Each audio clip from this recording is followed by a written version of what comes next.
take an approach here and kind of show some small pieces. Actually, I'm not going to spend a lot of time on slides here. Going to focus on some things that I think you would want to know if you're kind of entry-level beginner. Also some things that tripped me up when I started.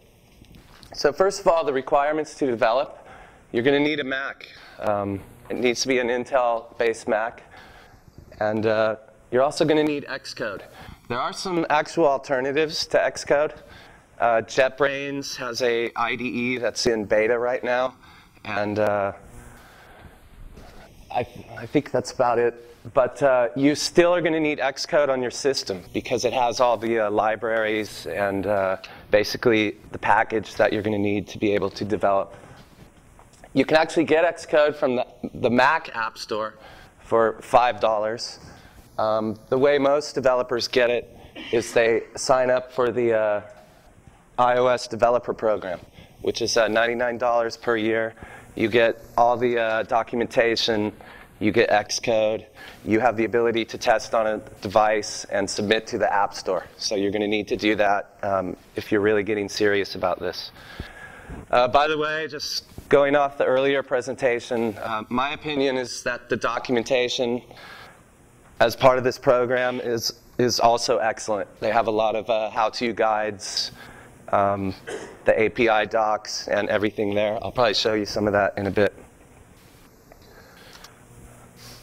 So I want to start out with some terms as we get into this because also my opinion, Java and C# look somewhat familiar.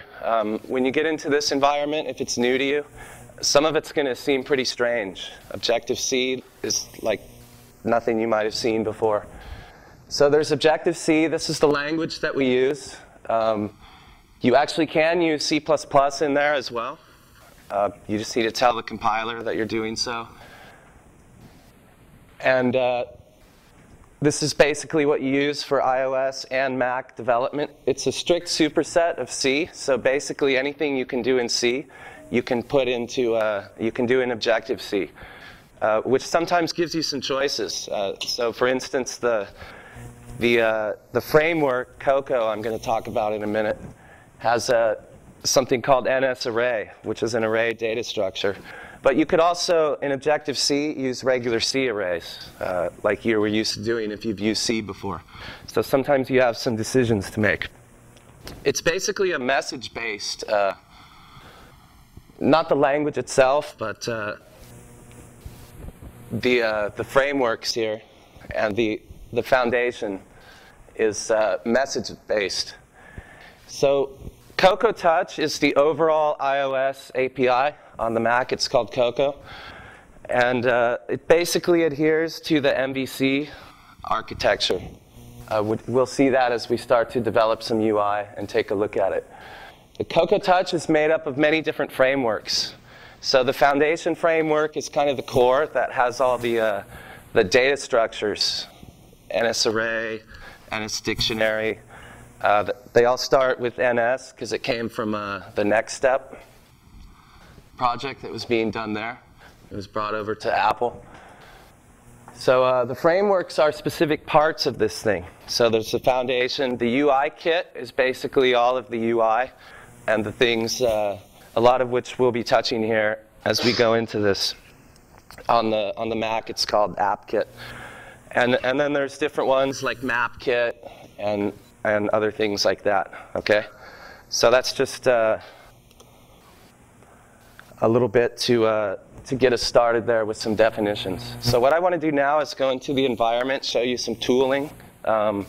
Yes, I'm going to start out with kind of a hello world thing. It's my opinion that's a good way, if you've never done this, to kind of see how it works, see how it fits together. Okay? So before I go in, I'm just going to talk about some of the pieces I want to try to cover here. I'm not sure how the time's going to work out. I'll show you the IDE, how to start from how to go from a template, some of the classes and how the UI is put together. I'll talk about parts of Objective-C here and there, although we don't want to get too deep into that. We'll take a look at some of the controls, properties, how to access properties of the UI in your code, and events. They call these outlets and actions. I'm going to show you how to do some basic animation.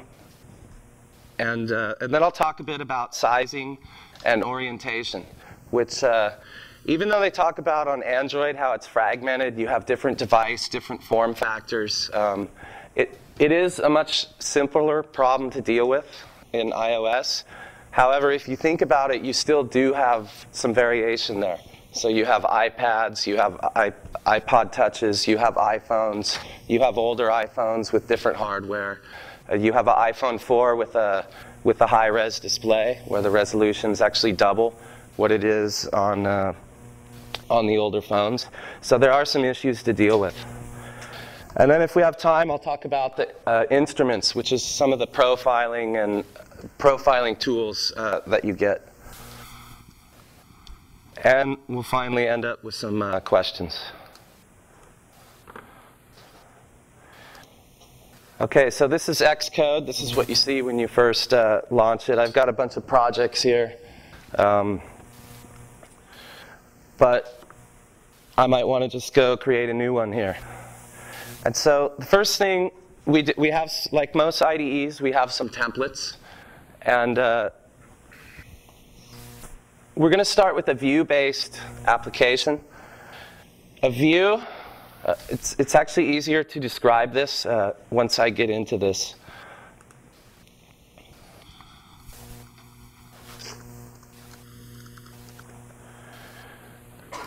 We can choose a device family here. So I have iPad and iPhone, and this will help it decide what kind of screen layouts it wants to give me from the beginning. But we'll show that we can deal with that later as well. It actually, by the way, this is the new Xcode 4. It's relatively new, and it's a pretty major retooling of the IDE. So you'll see here I can even, if I'm not hooked up to source control right now, I can create a local repository for my projects. So if you're developing in Eclipse with Android, you kind of get local history type functionality, if you know what that is. Okay, so it basically creates my project template for me, and it puts down some view controllers and views. And so I want to describe what some of these are. I'm sorry, I'm really hard to video because I walk around and I keep wanting to go point at the screen and stuff. But anyway, so I think it was the Android speaker mentioned what he thought was the main pattern in Android. And what I think is the main pattern in iOS is the delegate pattern. So what they do is some parent class, in this case I'm going to talk about the application class, they realize you might want to change the functionality of this thing. But instead of making you subclass, they have hooks in there that call out to this thing called a delegate. It's like an interface type of idea. Okay? And that's actually what you're seeing here. So there is an application class in iOS, but if you look right up at the top there, you see my app delegate, and I have a header and a .m file, which is basically like the Objective-C file. So here's the header, and then here's the delegate, and they put some stubs in here for you. So essentially, you don't need to subclass. You just build these delegates. This one's done for you. And then right at the top there, you'll see the main entry point of an iOS application. This application did finish launching with options. I don't want to get too deep into Objective-C, but the name of this method is actually, it's actually not a method really, it's a message, but people still call it that, is application did finish launching with options. It's kind of hard to read, but what this does is the parameters are interspersed into the name, which is very weird, but once you get used to it, it actually provides some pretty self-documenting and readable code, because you can see there what it's doing, what the parameters are. But that's something you're going to need to remember, because in other parts sometimes you'll define this message, and you'll need to remember that the name is the whole thing, not just the first part. Okay? The way the UI is put together is they have the MVC, Model View Controller Architecture. However, unlike some other environments where you actually have to build that yourself, they say it adheres to it. In this case, they actually provide concrete classes for this. So there's actually controller classes. So for instance, here I have a view controller. And the implementation is basically where the code goes, and then the .h is the header. So you can see here, this is a interface, which means it's an object that's inheriting from a UI view controller, which is a baked-in class into the framework. So they have specific classes for this stuff. And inside of those, you'll see the templates built some of the messages here for the life cycle. The life cycle in iOS is somewhat simpler than Android because you don't have all the separate activities. The application kind of works as a whole. But you'll see some of the life cycle things like view did unload, the memory warning here, and things like that. Okay, there's a view did load as well, which hasn't been implemented by the template. Okay, so a view controller goes with a view. It's pretty much a one-to-one, although there are a couple of exceptions. If everyone who's seen the iPhone, you've seen most of the things that navigate multiple screens when you have the back arrow at the top. That's something called a navigation view controller, and it holds multiple other view controllers inside of it. Okay? So there's some exceptions, but pretty much a view controller and a view are a one-to-one relationship. Okay, so we've quickly seen the code, but how does a view map to this view controller?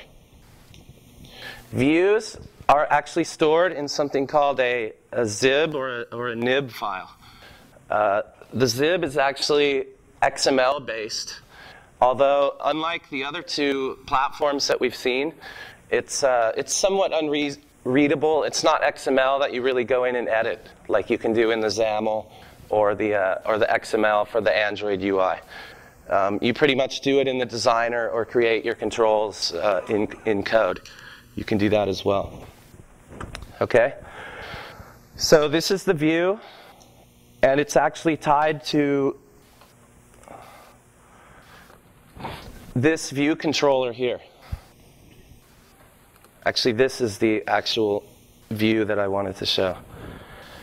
There's also the main window, which is kind of where you're going to put everything.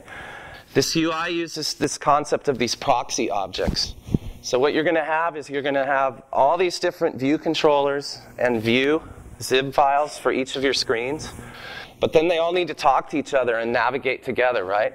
So you're going to put these proxy objects into your main nib file here, and this is how you'll hook them all together. Okay, that's a little more of an advanced topic, but the point I'd like to make there is it's correct to make separate view controller and views and not like jam them all into this one main window, or your iPhone app is going to take like 10 minutes to load and probably get kicked out of memory before it can even do anything. Okay, so I realize that might be kind of a lot to digest right at the moment, but so let's go into something. I'm going to go from this view controller here. I'll take the header file, and hopefully I'm going to be able to do this on the screen. Basically,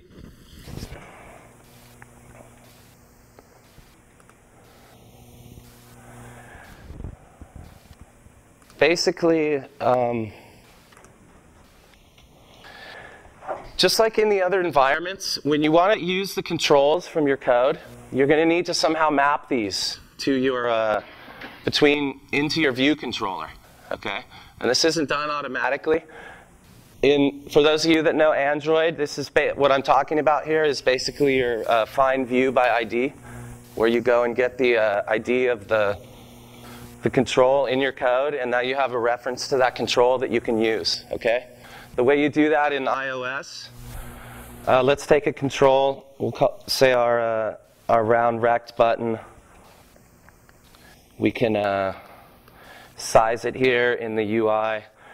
It's basically the UI is absolute positioning. I'll talk about that a bit more in a minute. Up here we can see different attributes of it. So I can go and set a title here. Basically all these properties are going to get freeze-dried into that nib file when I set them here in the interface builder. Okay, I'm also going to put a label here because maybe I wanted to say something here. Yeah, your typical hello world. So what you do in the iPhone is we can actually drag this thing here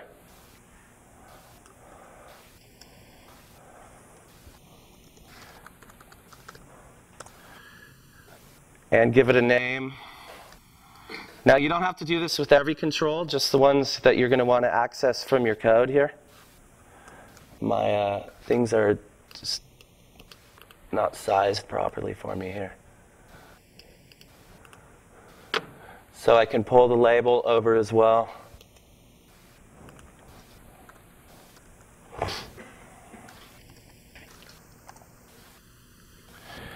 Okay, now this is in the header file. If we go and look in the in here,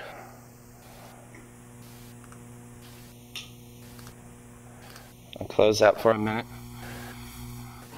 So you'll see what it's done.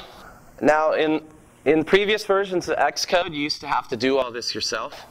So now it's done for you. It's actually synthesized these things. These are properties. So you can access them with dot notation. All that's doing is behind the scenes, it's calling some set method on this property. It's also done the releasing of these for me. So this is something that Lino likes to joke about a lot. In Objective-C, you need to manage your memory.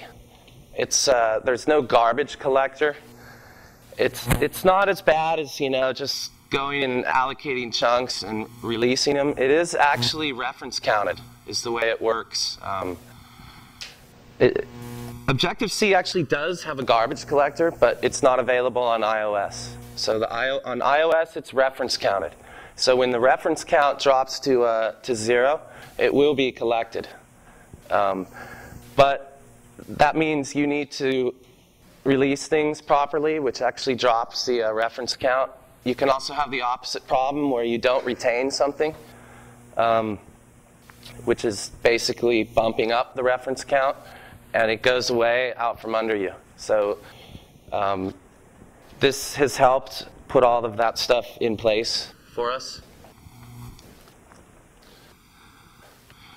Okay, and so now in my view controller, I have something I can use to program against those controls that are on my UI, okay? In this environment, those are called outlets. That was on my slide earlier.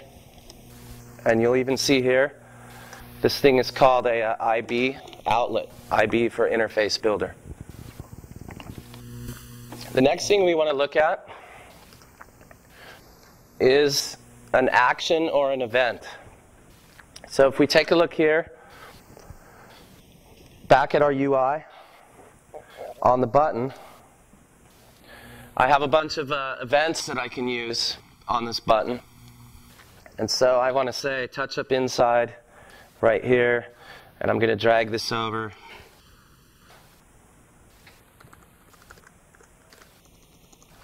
And say that hello has been touched.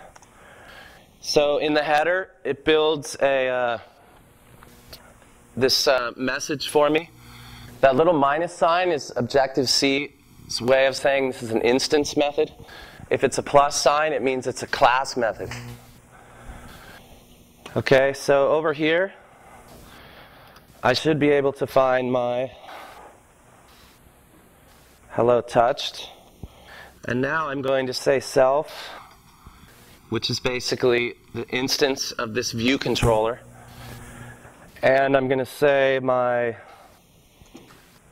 label text, and I'm going to set that equal to hello user group. In Objective-C, string constants have an @ sign in front of them. And I can run this and see if we did everything correctly.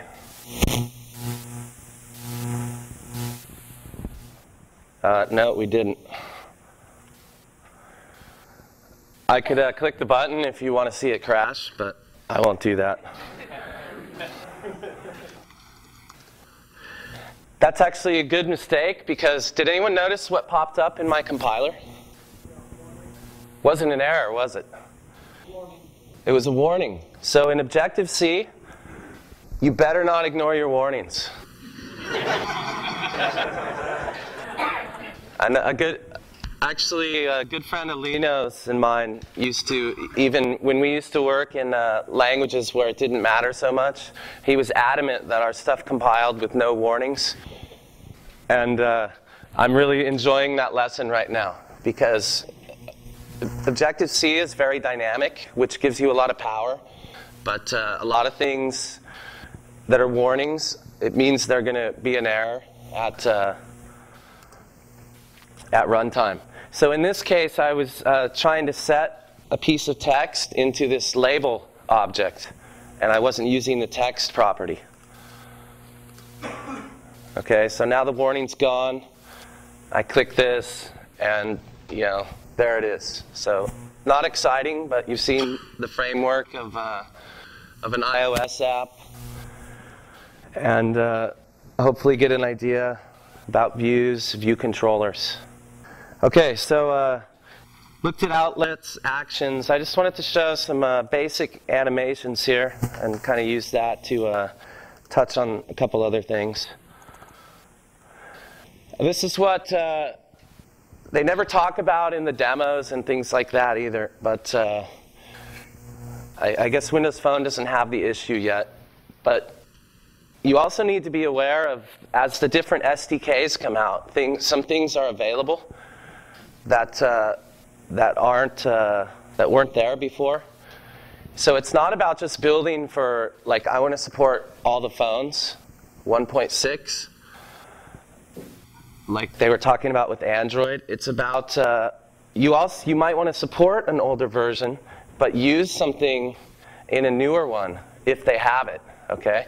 So this is one of the, I got sidetracked here because I'm going to do some animation the old way. There's some new ways of doing it with something called blocks.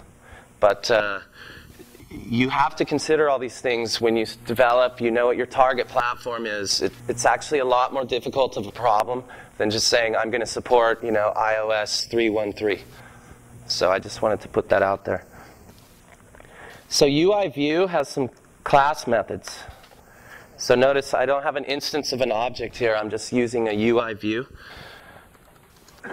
So there's one called begin animations. And there's some identifiers you can use here, but I don't need them.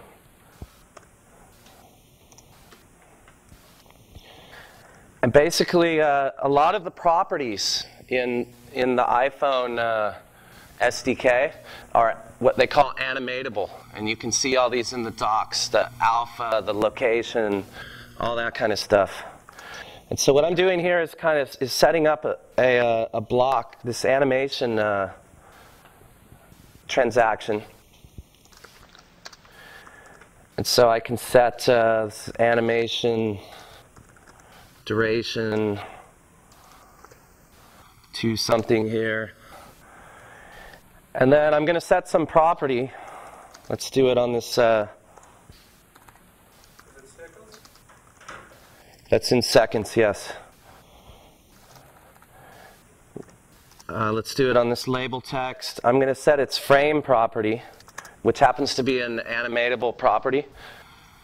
And Let's just ignore all this CG rect make for the minute. It's a structure that's a rectangle. So I'm just going to move this to, I of course could go to the label and figure out where it is, but I'm just going to do something kind of quick and dirty here. A set of width and some height. Now I could actually animate more than one property in here as well. And when I'm done with that,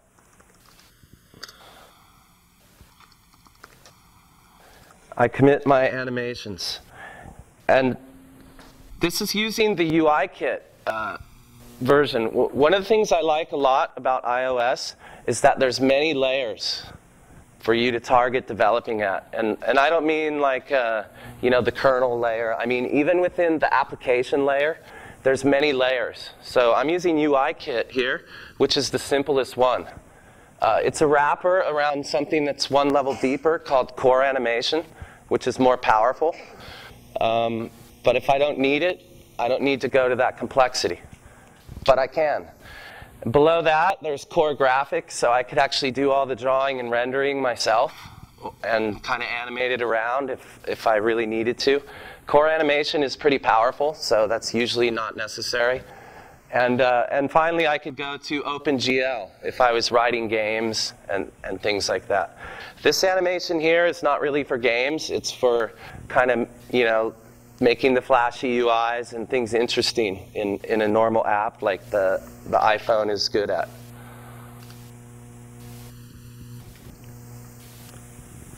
Okay, so we said hello and we animated the movement of this rectangle's frame.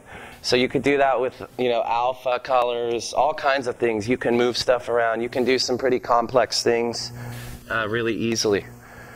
Let's see if I can remember how to do this. So I could also apply a transform.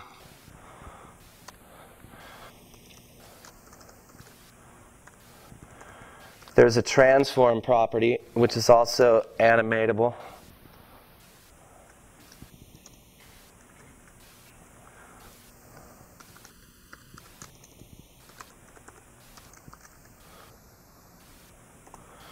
And I think I want that one. So if I want to do 180 degrees, that's basically pi, I believe. We'll see what we get. At the same time, it's doing the animation of the other one. Okay, so it's pretty easy. This actually gets run in a background thread. It's part of core animation.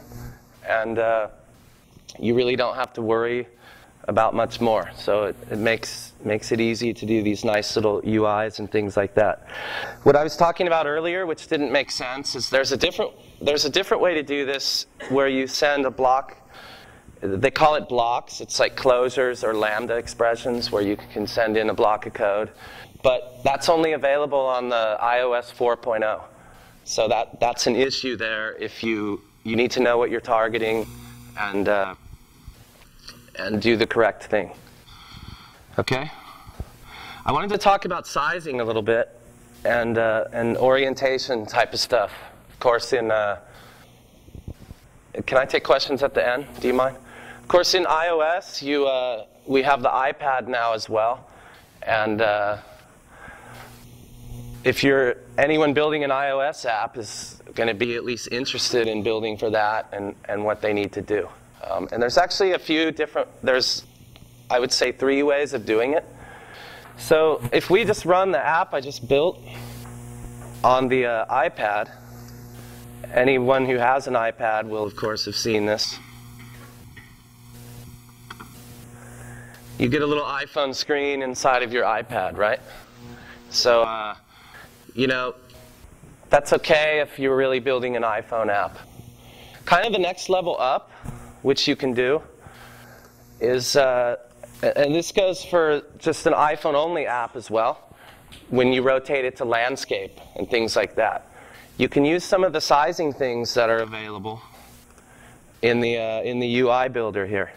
So if we select our button here, actually I want to do this. I want to do this last because it just works. It just works that way. The other thing we could do is using the iPad as an example. If I go to my build settings here, so yes, this is C type stuff underneath. So you have all kinds of build settings and things like that. And I need to find the right one.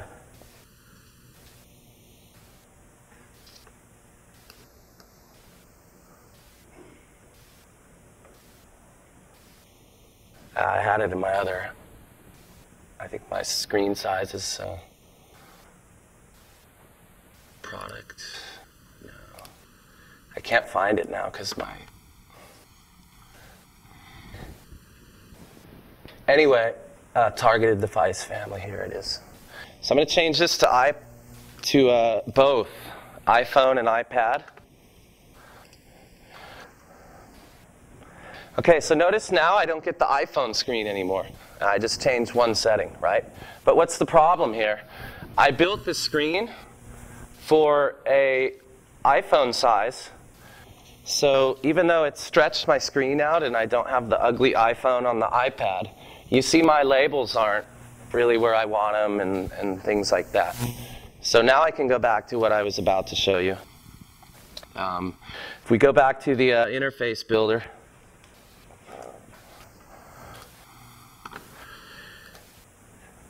over here in the, click this little ruler, these things have springs and struts, they call them. So struts are on the outside. They kind of hold something solid to an edge. And then springs are on the inside, and they allow some elasticity.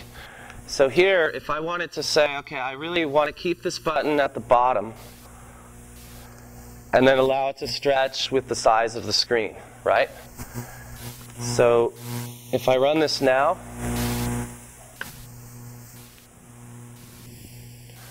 then, okay, you know, you might argue that still doesn't look good on the iPad, but you get the point, right?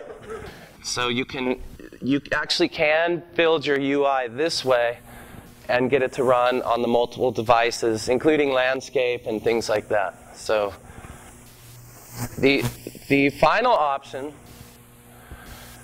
and then I'll probably I'll take questions at the end.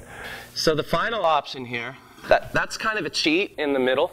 I actually did that with a simple app of ours called Falafel to Go, which just looks at our blogs and stuff. And some of the screens, I did do a universal app, which I'm about to show you.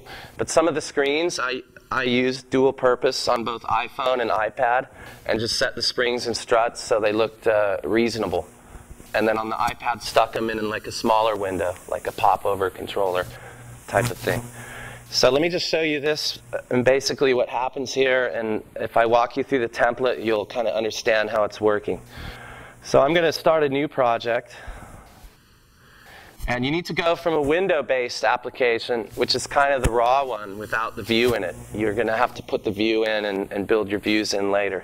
But when I do this, you'll notice that I have a choice to make this a universal application. And so when you do this, what you actually get is an Xcode crash.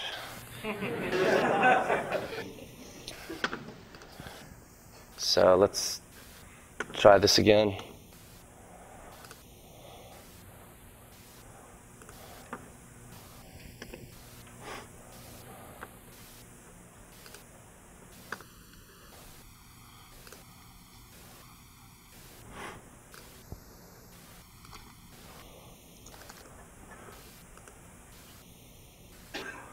All right, this looks a little better.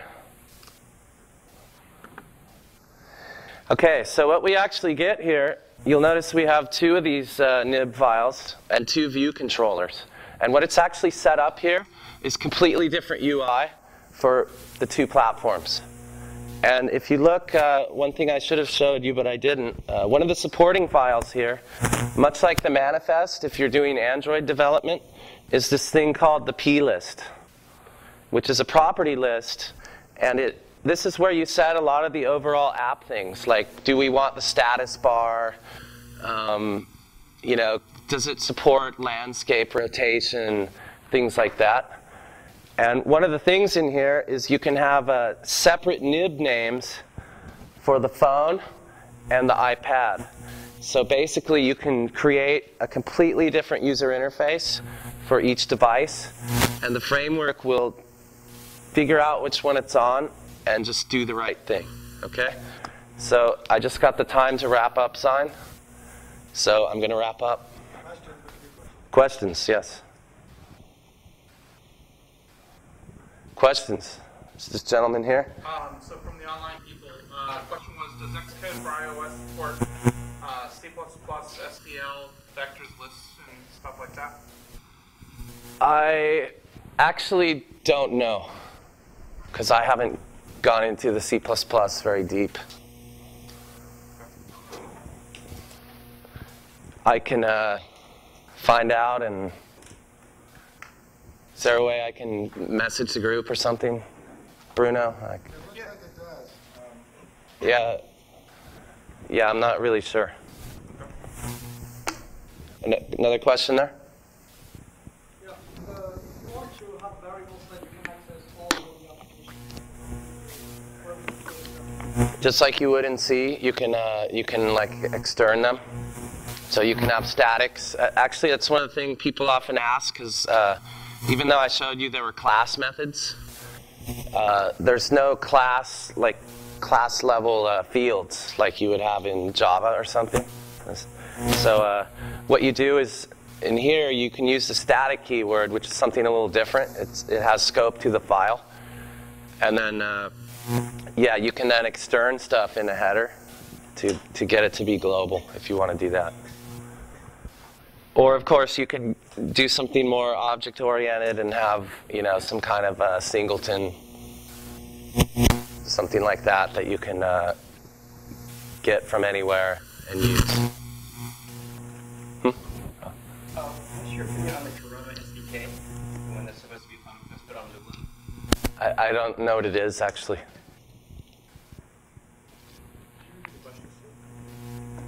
Okay, the question was opinion on the Corona SDK. I don't know what that is. So if you want to test for certain functionality on the phone that Yeah. may be available in a later version but wasn't previously, like what does that end up looking like? Okay, I think I can show it to you. So the question was, a good question, by the way, and I hinted at it. If you want to test for certain functionality, do you mean functionality like device, like does it have a camera, or? Well, both that or, like, for example, the version of the OS. Yeah. So let me find, I think I have a piece of code in here.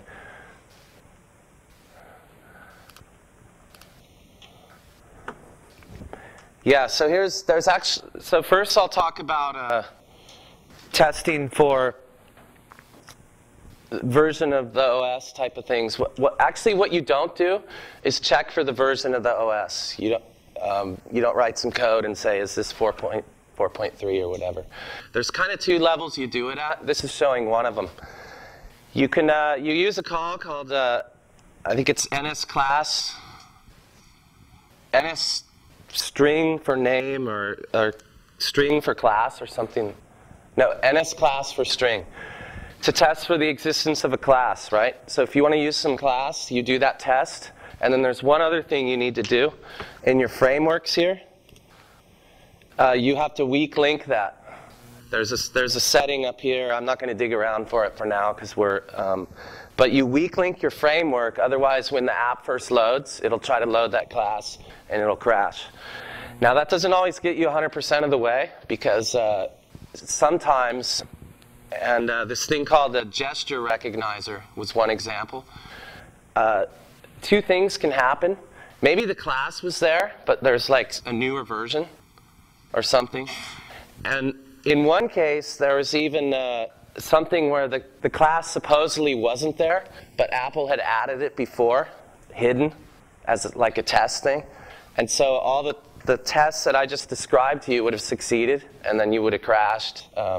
So the second level you go to is this, what you see on the screen here, this responds to selector, which the selector is what you're thinking of as a method, right? So I can test against the class and say, does it have this selector? Because I know that that method or message was only there in iOS 4.3. Okay? So that's how you would handle something like that. For this one, you don't need to weak link against it. I actually did this because they added this new thing called a root view controller in iOS 4. And so if that isn't there, you have to go back and do it the old way. The other half of your question, in the P list I showed you, you can actually set some attributes, like must have a camera, etc. And that will actually hide it from the App Store completely if someone's going in with a device that doesn't have a camera, or prevent iTunes from downloading it. So that's how you would make a hard requirement. If you need some conditional stuff, then yeah, there's a way to test for the device. There's a device capabilities that you can test against and figure out what's there if you want to go that way. Thank you.